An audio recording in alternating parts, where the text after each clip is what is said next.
Le 27 mars 2010, le samedi, on faisait des soupes. Puis mon frère venait manger à la cabane avec toute sa famille. Puis on était partis le matin de bonne heure pour aller préparer la cabane, mettre ça beau pour la famille. Puis il m'avait préparé une recette de beurre d'érable. Puis il dit, là, avant que ça dégèle, je vais aller avec le tracteur chercher mon bio sur dans l'autre bois. Puis il dit, à 10h30, je vais être de retour pour brasser le beurre d'érable. Puis là, il est parti avec sa scie mécanique, son tracteur, un tracteur avec des ponts, mais pas de cabine. Puis là, il s'est rendu dans l'autre bois. Puis bien, j'ai entendu la scie mécanique. La scie mécanique fonctionnait, puis tout ça. Puis moi, bien, je me préparais à la cabane pour le dîner, parce qu'on avait pas mal de monde à la cabane pour le dîner. Puis il était 10h15, 10h20. Puis là, je me disais, bien, le beurre d'érable, il est prêt. Tu sais, quand tu as passé 1 heure au froid, il faut que tu le brasses, parce que sans ça, il fige, puis c'est fini, tu le perds. Puis là, je sortais dehors, puis j'entendais pas le tracteur dans l'autre bois, j'entendais pas la scie mécanique, rien. T'sais. Là, j'ai commencé à avoir un pressentiment, là, qu'il était arrivé quelque chose. Fait que c'est ça. Là, j'ai rentré le beurre d'érable, je commençais à brasser ça. Puis nos amis sont arrivés à la cabane. Puis là, j'ai dit à Lionel, tu vas aller voir, toi, Claude, où est-ce que c'est qu'il est, là, comment ça se fait qu'il ne revient pas. Fait que là, il est parti, puis bien, il n'est pas jeune, lui non plus, là. Ça fait que ça lui a pris du temps à se rendre là-bas. Puis quand il a vu le tracteur tourner à l'envers, puis mon méga pris en dessous, là, il était obligé de s'asseoir parce qu'il ne pensait pas d'être capable de revenir à la cabane, tu sais. Ça faisait 35 ans qu'il venait ici, les autres, à toutes les fins de semaine. Ça fait quand c'est quelqu'un que tu connais bien comme ça, là. En fait, quand il est arrivé à la cabane, puis là, il me dit, le tracteur est à l'envers. J'ai pensé tout de suite, j'ai dit, il n'y aura pas de revenez-y. Mais moi, je savais que mon mari était décédé. Puis là, ils l'ont sorti, ça a pris du temps. Puis là, ils l'ont sorti, puis là, on l'a emmené à l'hôpital, mais il n'y avait rien à faire. Il était décédé sur le coup.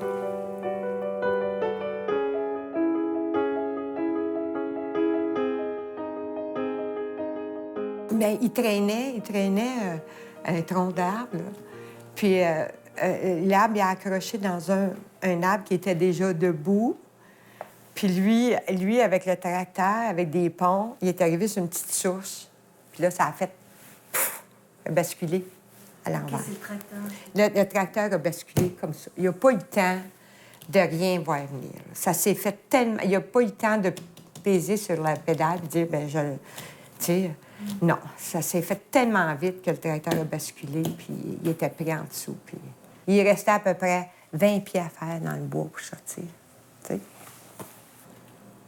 Il est mort sur le coup.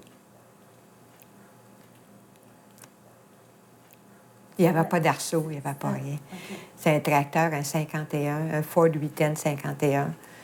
Fait qu'il n'y avait pas d'arceau après. Puis peut-être avec un arceau, ça l'aurait protégé. Mais là, il n'y avait pas d'arceau.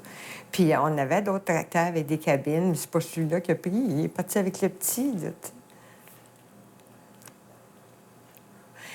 Mais c'est de tomber sur nos pieds, là, puis vite.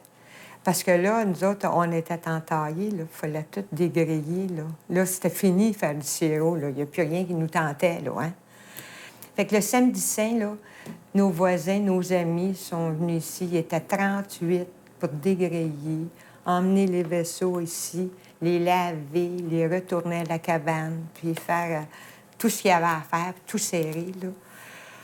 On a eu bien de l'aide, parce qu'après ça, après le service, là, il fallait que tu te prépares pour travailler dans le champ.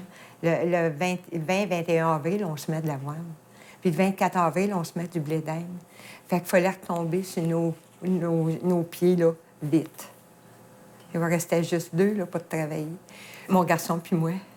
Puis André Gauthier, qui travaille ici, là, quand Claude est mort le 27, il est venu le 28, puis là, il m'a dit, si tu veux, là, je peux venir commencer à travailler pour vous autres le 10 avril. Là, bien là, ça nous a donné une bonne chance, parce que c'est tout préparé, les machineries, puis si on allait aller travailler dans le champ, ça nous prenait quelqu'un. On ne pouvait pas tout faire ça un qu'à deux, là.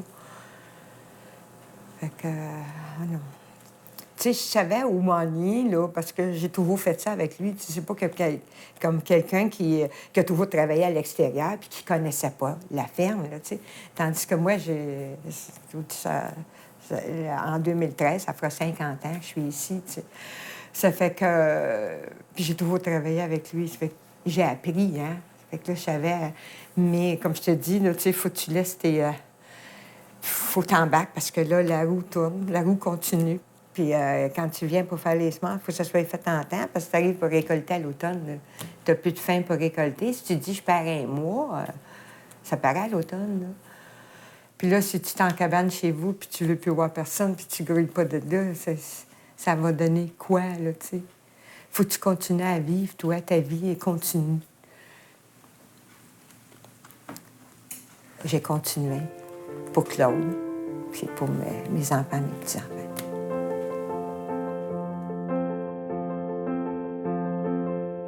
Mon mari, moi, c'était un amateur des tracteurs antiques.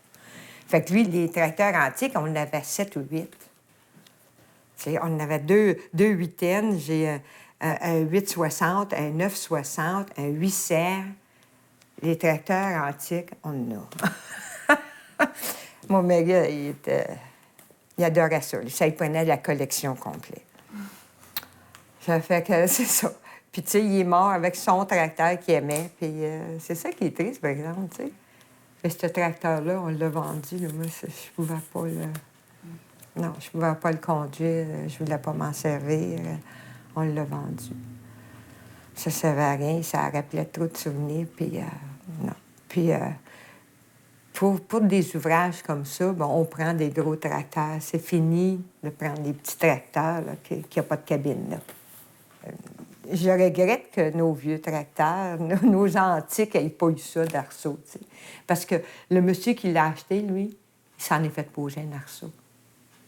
Tant pis pour le côté antique. Ouais.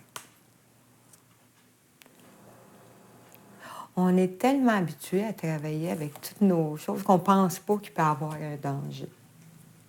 C'est là que ça devient dangereux. C'est là que ça devient dangereux. Parce que là, tu ne fais pas attention à ce que tu fais. On ne pensait pas à ça. Tu sais, on travaillait, on était assez habitués de faire telle chose qu'on ne voyait plus le danger. Mais quand tu t'arrêtes à ça, après, tu te dis, c'était dangereux, qu'est-ce qu'on faisait? C'était bien dangereux. Un accident comme ça, tu n'oublies jamais ça. Puis c'est ça, je dis tout le temps, quand on devient trop habitué à quelque chose, c'est là que ça devient dangereux, tu sais. Fait qu'il faut prendre le temps. Puis on est toujours rien à course. À course parce qu'on vit selon la température. Puis s'il fait beau, ça marche. Puis s'il pleut, bien, c'est pour ça que... C'est ça. On y pense moins quand tu es à la course, mais moi, en tout cas, la sécurité, là, c'est bien important. Depuis la mort de mon mari, j'y pense encore beaucoup plus, là.